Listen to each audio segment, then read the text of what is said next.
Hello! నమస్తే. Welcome back to my channel. ఎలా ఉన్నారు మీరందరూ? నేనైతే చాలా బాగున్నాను. నా డే అయితే స్టార్ట్ అయిపోయింది. సూర్యోదయం చూడ్డానికి ఎంత అందంగా ఉంటుందో ప్రొద్దున్నే, అలానే సూర్యాస్తమయం కూడా అంతే అందంగా ఉంటుంది. ఇక్కడ ఇప్పుడు మాకింకా చలికాలమే నడుస్తుంది కాబట్టి, ప్రొద్దున్నే వాతావరణం చాలా చల్లగా ఉంటుందన్నమాట. అందులో ఈ వీక్ కొంచెం వేడిగా కూడా ఉంది కాబట్టి, సాయంత్రం వరకు భలే బావుంటుంది వాతావరణము. దాని తర్వాత ఈరోజు మీ అందరికీ నేను బెంగన్ కా భర్తా అని హిందీలో అంటారు. తెలుగులో ఈ వంకాయని కూర అంటారు, పచ్చడి అంటారు, రకరకాలు ఏమైనా అనుకోండి. బజ్జీ అని కూడా అంటారనమాట. కానీ నేను దీన్ని ఈ వంకాయని గ్రిల్ చేస్తున్నాను. ఈ వంకాయతో రకరకాల వెరైటీస్ చేసుకోవచ్చనమాట. సో, నేనైతే ఒక రకం ఇప్పుడు మీకు చేసి చూపించబోతున్నాను. ఈ వంకాయని చక్కగా గ్రిల్ చేసుకున్న తర్వాత దీన్నంతా పీల్ తీసేయాలన్నమాట. ఈ బెంగన్ కా భర్తా అనే ఈ వెరైటీ ఎక్కువగా నార్త్ సైడ్ చాలా బాగా తింటారండి.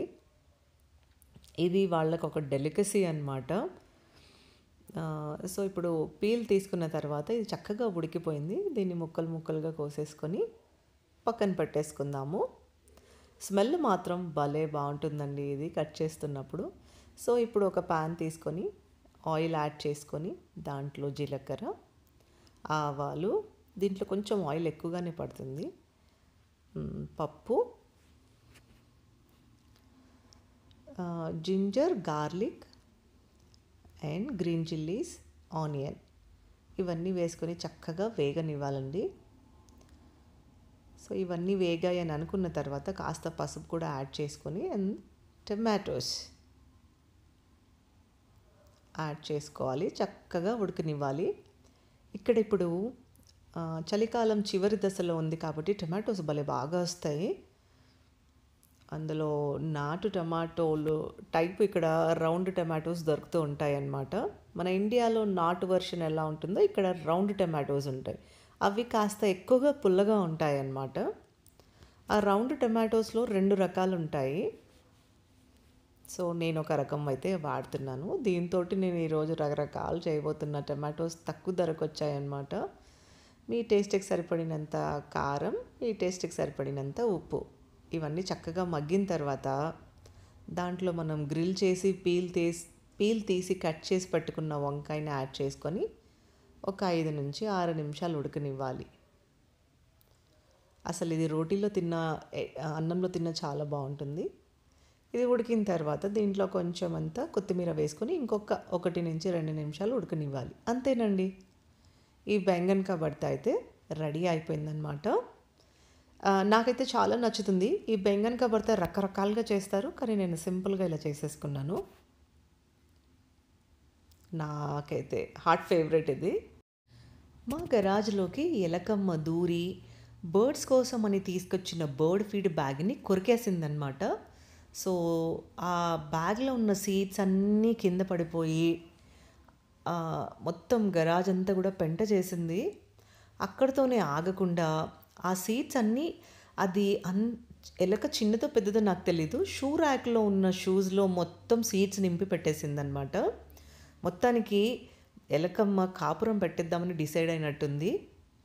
సో, ఇక్కడ ఎలక దూరిందంటే చాలా కష్టం వెళ్ళగొట్టడం. అందులో యాటిక్లో కనుక ఎలక దూరిందంటే ఇంక అంతే సంగతులు. సో, మొత్తానికి ఈరోజు క్లీనింగ్ పని పెట్టేసుకున్నాము. హాలిడేస్ వచ్చాయంటే బ్యాక్ టు బ్యాక్ వర్క్ ఉంటుంది, గ్రాసరీస్ ఉంటాయి, క్లీనింగ్ ఉంటుంది.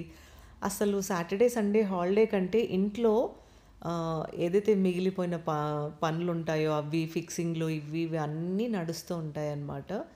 సో, ఒక సాటర్డే ఈవినింగ్ రోజేమో ఈ పని పెట్టుకున్నాము, ఒక సండే రోజు లాన్ మూవింగ్ ఇలాంటివన్నీ పెట్టేసుకుంటాము. ఇన్ని పనుల మధ్యలో ఇదే వీకెండ్స్లో పార్టీస్ ఉంటాయి, తర్వాత పిక్నిక్స్, షాపింగు, ఔటింగ్, మళ్ళీ మధ్యలో ఎమర్జెన్సీ వర్క్స్ వస్తాయి అవి, మళ్ళీ అన్ఎక్స్పెక్టెడ్ గెస్ట్లు ఉంటారు, మళ్ళీ చుట్టాలు ఉంటారు. అసలు బోల్డ్ అన్ని సాటర్డే సండే ఏమన్నా జరిగిపోవచ్చు అనమాట. ఈ 2 రోజులు వరాల జల్లును కురిపించే రోజుల్లాగా అనిపిస్తూ ఉంటాయి. ఇలా వచ్చి అలా మాయమైపోతాయి అన్నట్లుంటాయి అన్నమాట. దాని తర్వాత లాన్ మూవింగ్.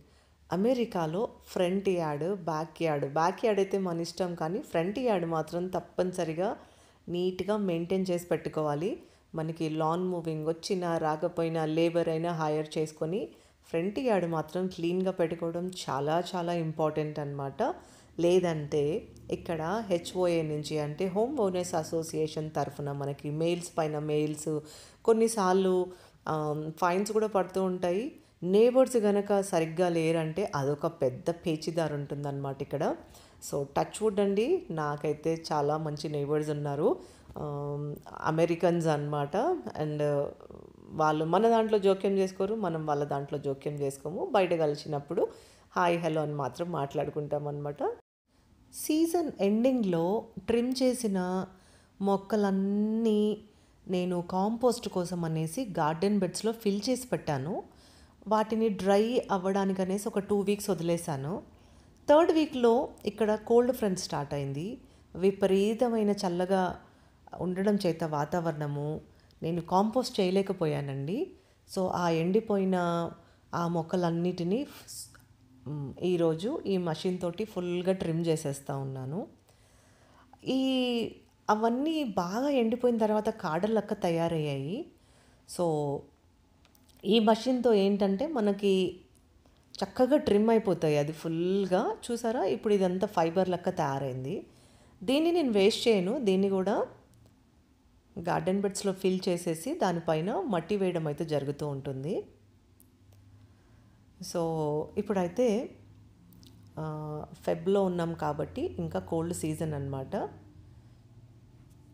చూసారు కదా, ఇది ఎంత దూదిగా భలే చక్కగా ఉంది. ఇది గ్రాస్ కాదండి, ఇవన్నీ మన వెజిటబుల్ ప్లాంట్స్ అన్నమాట. చిక్కుడుకాయలు, దోసకాయలు, బీరకాయ, సొరకాయ, ఆకులు, కాడలు అవన్నీ ట్రిమ్ అయిన తర్వాత ఇవే బెడ్స్లో వేసేయటం జరుగుతూ ఉంటుంది. సో ఇప్పుడు వాతావరణము కోల్డ్ సీజన్ కాబట్టి ఇప్పుడు ఇంచుమించు కోల్డ్ సీజన్ ఎండింగ్లో ఉన్నాము, అంటే చలికాలం ఎండింగ్లో ఉన్నాము. ఇప్పుడు నెక్స్ట్ స్ప్రింగ్ సీజన్ స్టార్ట్ అవుతుంది. ఆకుకూరలకి అనుకూలమైన వాతావరణం అన్నమాట. సో గార్డెన్ బెడ్స్ అన్నీ రెడీ చేసి పెట్టుకుంటా ఉన్నాను. అందులో ఇప్పుడు సాయిల్ కూడా అమ్మేస్తూ ఉంటారు. రకరకాల ట్రాపికల్ ప్లాంట్స్, ఫ్లవర్ అంటే ముఖ్యంగా గులాబీ మొక్కలు ఇలాంటివన్నీ బాగా మార్కెట్లో వచ్చేస్తాయి.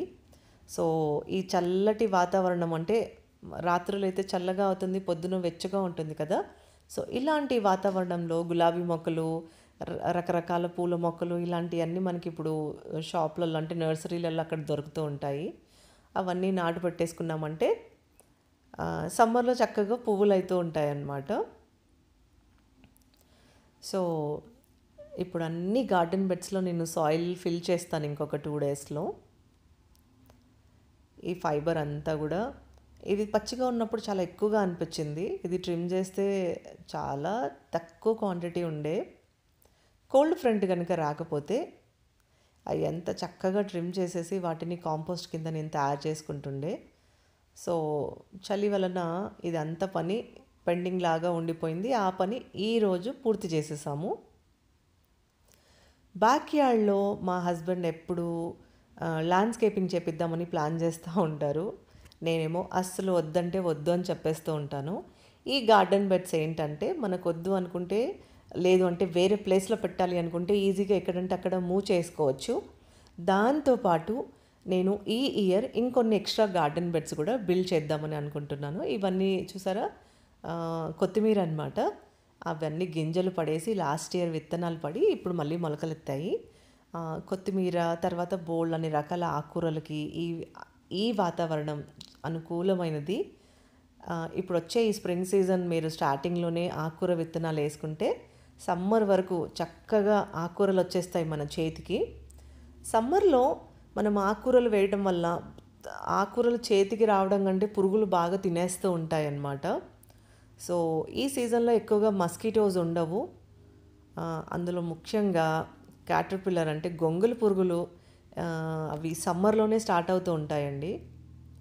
సో ఇది మంచి సీజన్ ఆకుకూరలకి. నేను అందుకే అన్ని బెడ్స్ రెడీ చేసేసుకుంటా ఉన్నాను అన్నమాట.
2024 ముగిసి 2025లో అడుగు పెట్టేసాము. ఇంకొద్ది రోజుల్లో స్ప్రింగ్ సీజన్ కూడా స్టార్ట్ అవ్వబోతా ఉంది. మళ్ళీ బ్యాక్ యార్డ్‌లో ఆకుకూరలు, కూరగాయ మొక్కలు, పండ్ల మొక్కలు, పూల మొక్కలతోటి అంటే పచ్చదనంతో పలకరించబోతా ఉందన్నమాట. సో, గార్డెన్‌కి సంబంధించిన మోర్ అప్డేట్స్, డీటెయిల్స్ ఇలాంటియన్నీ నా ఫ్యూచర్ వీడియోస్‌లో మీతో షేర్ చేసుకోబోతా ఉన్నాను. అలానే న్యూ సబ్స్క్రైబర్స్ అందరికీ కూడా మరొకసారి మన ఛానల్‌లో స్వాగతం చెప్తూ, మరికొన్ని కొత్త విశేషాలతో మరొక వీడియోలో కలుసుకుందాము. ఇలానే మీరు ఆదరిస్తారని మనస్ఫూర్తిగా కూడా కోరుకుంటున్నాను. ఇవి ఈరోజు కబుర్లు. సో, మరికొన్ని విశేషాలతో మరొక వీడియోలో కలుసుకుందాం. Thank you for watching.